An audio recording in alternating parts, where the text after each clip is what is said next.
Dito tayo sa mamaya. At shout out kay Sisi. Meron tayong pa-deliver kahapon, may leftover. At i-upgrade natin. I-upgrade talaga ha. Gawin nating isang panibagong putahe. Meron din dyan, baka kulangin. So, ang gagawin natin dito sa naghihingalong isda na ito, haluan natin ng alugbati. Ito ay, ewan ko, ito'y kulitis. Asan na ba yung alugbati? Alugbati, where are you? Ayun, sa taas. Ito yung alugbati na galing sa bundok, doon sa mumunting garden natin. So, haluan natin siya. Paglangoy-langoyin natin. Gisa-gisa, sibuyas, bawang, ginger at yun. Paglangoyin natin ang naghihingalong isda na to. Tapos i-shoot natin ang alugbati, kalahati lang. Okay na yan. Yeah, yummy! Few minutes later. Good morning, Lucky. Lucky Bong. Lucky, good morning. Come on, hop, hop, come on. Come on, baby. Tatalon. Where did you go?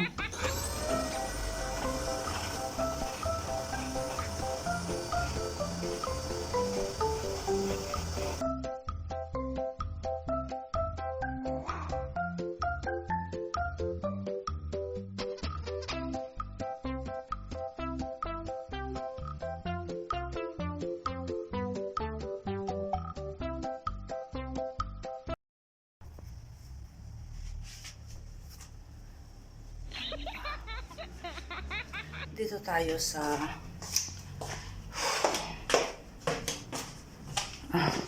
dito tayo mag-vlog dito sa kwarto ni Jessie na malinisan na natin kahapon. Yan ang balkonahe, tapos diretso naman dito sa mga kwarto ng mga bata dito sa taas. So yun na nga, yun yung ating carpet na pangsalas. Tapos nalabahan ko na yun. Pero dahil nga nire-ready natin para next month, November, December, ganoon, magi-start na yung lamig dito. Kaya nalabhan ko na, pero kinover ko pa rin dahil meron ding mga konting alikabok para maging ready ang lahat. At ayun, habang nag-hover ako doon, naalala ko, binabacuum ko yun. Habang binabacuum ko yun, naalala ko na meron akong napanood na isang vlog na isang Pilipina din na nakapag-asawa ng AFAM. Tapos nabash siya. Not exactly nabash. May mga comments, negative comments sa kanya na daw, parang kinakatulong daw siya ng kanyang asawa. Sa mga nakapag-asawa ng AFAM dyan, maraming relate sa istoryang yung bang may mga nag-iisip na tayong mga Pilipina ay pag nakapag-asawa tayo ng AFAM, ang parang intindi nila parang yung bang kinakatulong tayo.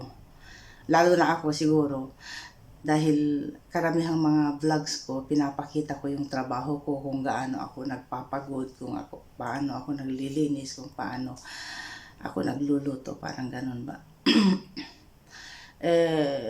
Sa mga Pilipinang nakapag-asawa, let's say ng AFAM, na nasa bahay lang sila, ano naman ang gagawin ng asawa? Maghihilata na lang. Lalo tayong mga Pilipina ay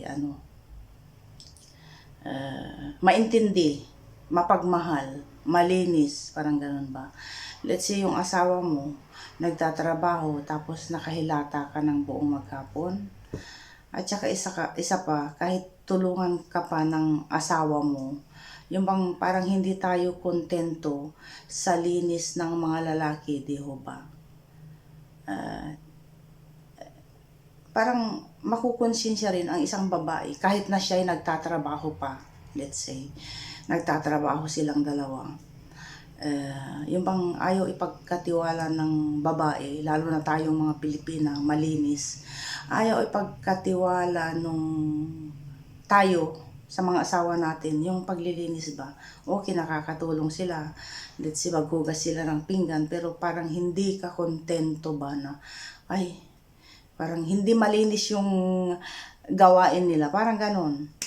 So, at may mga ano din, guys, Pilipinang nakapag-asawa ng afam na talagang matulungin at mas malinis pa kung maglinis sa buong bahay.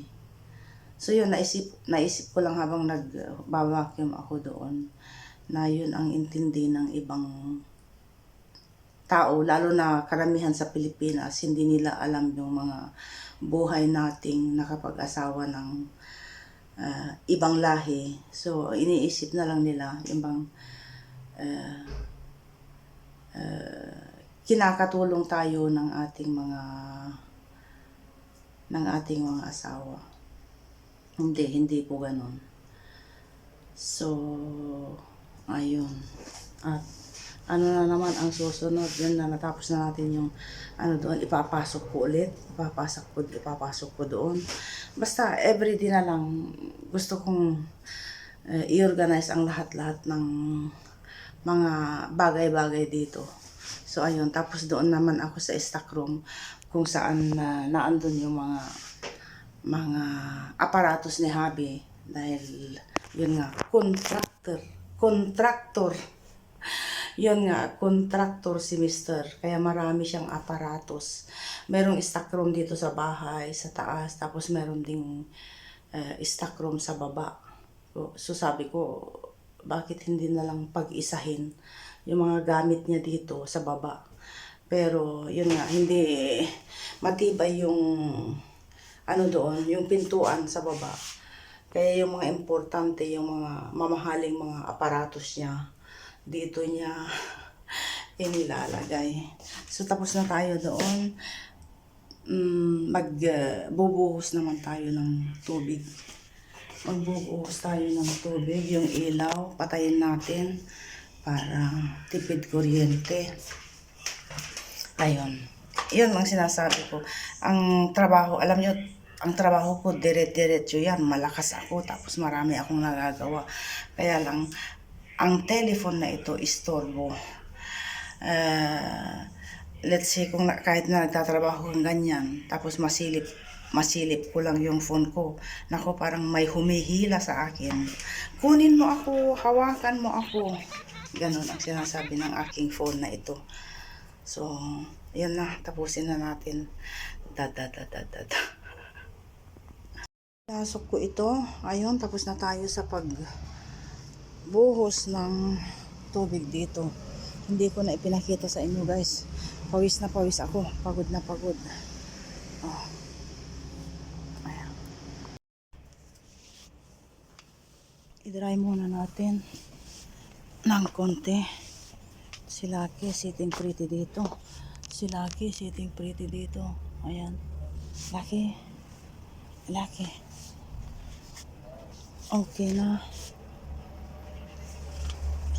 I-dry muna natin. At ito pala, magbiyak tayo mamaya. Paarawan muna natin. Magbiyak tayo habang nanonood tayo ng TV mamaya. At shout out kay Sisi. Yan, kay Sisi. Dahil sabi niya, hindi daw niya alam ang walnuts. Yan po ang walnuts pag hindi pa nabiyak. Tapos pag nabiyak na, ganyan siya. Ganyan siya. Hindi daw kasi niya alam. Pag nabiyak, ganyan siya. Yan, masarap po siya. Yan. Yan po ang walnuts.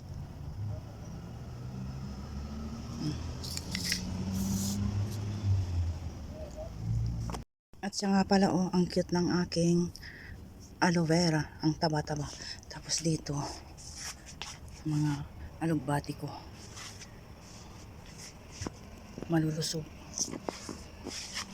Malulusog sila.